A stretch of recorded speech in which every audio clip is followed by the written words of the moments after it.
자, 안녕하세요. 이번 시간에는 실과도 아니고 사회도 아니고 문화예술 교육 1인 1악기 교육입니다.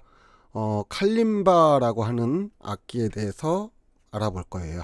자, 오늘은 칼림바가 어떤 건지 간단하게 알아보고 다음 차시부터는 본격적으로 칼림바를 좀 만져보도록 하겠습니다. 자, 여러분 혹시 이렇게 생긴 악기 보신 적 있나요? 예, 이게 칼림바예요. 이걸 칼림바라고 부르는데 다른 말로는 엠비라라고도 부르고요, 무비라라고도 부릅니다. 또 마림블라라고도 불러요. 근데 우리나라에서는 칼림바라는 이름으로 훨씬 더 많이 알려져 있습니다. 원래 이 칼림바라고 하는 것은 아프리카의 전통 악기였어요. 그런데 중앙아프리카의 민속음악을 연구하던 영국의 학자 휴 트레이시라고 하는 사람이 있는데, 이 사람이 중앙아프리카에서 이 칼림바를 처음에 발견을 하고서 현대 음기에 맞게, 그러니까 서양 음기에 맞춰서 재고안해서 만들어낸 악기입니다. 그래서 칼림바가 아프리카 민속악기다 라고 말하면은 반은 맞고 반은 틀리는 거예요. 아프리카 민속 악기에서 가져왔지만 현대 음기에 맞게 휴트레이시라고 하는 사람이 재고안해낸 악기라고 합니다. 자, 여러분 혹시 실로폰은 한 번쯤은 다들 연주를 해봤겠죠. 자, 실로폰 어떻게 연주하죠? 저 스틱을 가지고 건반을 땡땡땡 두들기면서 연주를 하게 됩니다. 자, 이렇게 실로폰처럼 악기의 몸통이 진동하거나 울려서 나는 악기를 몸이 소리를 낸다 라고 해서 체명악기라고 합니다. 대부분의 두들겨서 내는 악기인 타악기 종류는 북을 제외하고는 체명악기에 해당이 됩니다. 자, 우리가 배우게 될 칼림바 역시 체명악기에 해당이 되는 악기입니다. 자, 그렇다면 이 칼림바라는 악기 어떻게 생겼는지 한번 살펴볼게요. 자, 제일 먼저 칼림바에서 가장 눈에 띄는 거, 나무로 되어 있는 바디, 즉 몸통입니다. 요즘은 이걸 투명 아크릴로 만들기도 하고 다양한 재질로 만드는데, 기본적으로 나무로 만드는 게 가장 일반적입니다.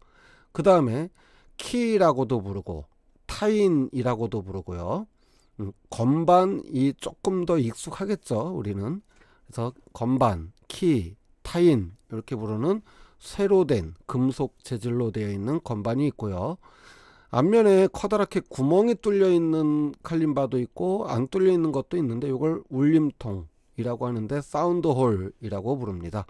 그리고 이렇게 앞면에 구멍이 뚫려 있는 거는 뒷면에도 두 개의 구멍이 뚫려 있는데, 요거를 비브라토 홀이라고 부릅니다. 그리고 건반을 자세히 들여다보면은 건반을 두 개의 받침대가 받치고 있는 걸 알 수가 있어요. 뒤쪽에서 받치는 걸 너트라고 하고요, 앞쪽에서 받치는 걸 새들이라고 합니다. 자, 이렇게 너트와 새들은 건반이 정확한 음정을 울려서 소리가 나게 하는데 중요한 부분이기도 합니다. 자, 칼림바를 사려고 인터넷을 뒤져보니까 종류도 너무 많고 가격대도 굉장히 천차만별입니다. 비싼 건 너무 비싸고, 싼 거는 또 왠지 살짝 불안하기도 하고, 또 어떤 건 나무로 되어 있는데 투명 아크릴로 되어 있는 것도 있고. 자, 뭐가 좋은가요? 어떤 칼림바를 사야 되나요? 이렇게 물어보는 사람들도 있을 것 같아요. 자, 그런데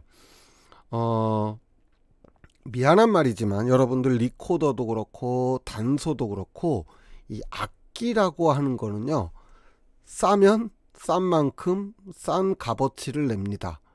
물론 비싸다고 무조건 좋은 건 아닌데 싼 거는 다 그만한 이유가 있는 거예요.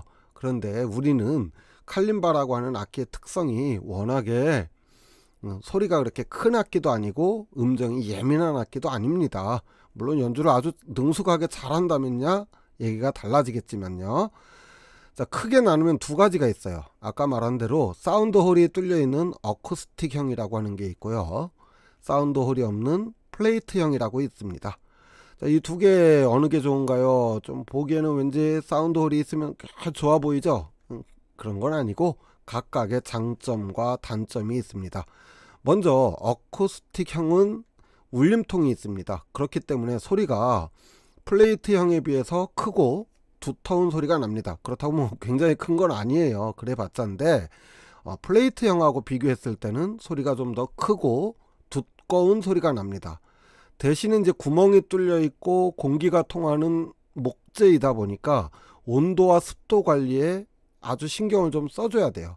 그리고 당연한 얘기겠지만 아까 말했죠. 저가형에서는 높은 그러니까 저 짧은 타인을 튕겨서 소리를 낼 때는 소리가 긴 타인을 두들겨서 저음을 낼 때랑은 조금 다른 소리가 나는 경우가 있습니다. 그리고 다소 이제 품질이 떨어지면은 소리가 깨끗하지 못하고 좀 지저분하게 나는 염려도 있습니다. 반대로 플레이트형은 어쿠스틱형에 비해서 비교적 싼데 저렴하고 구매하기도 쉽고요. 그런데 소리가 어쿠스틱형에 비해서는 조금 작다라는 점이 있습니다. 대신에 관리하기가 쉽고요. 모든 음이 비교적 균일하고 명료한 소리를 낸다는 특징이 있습니다.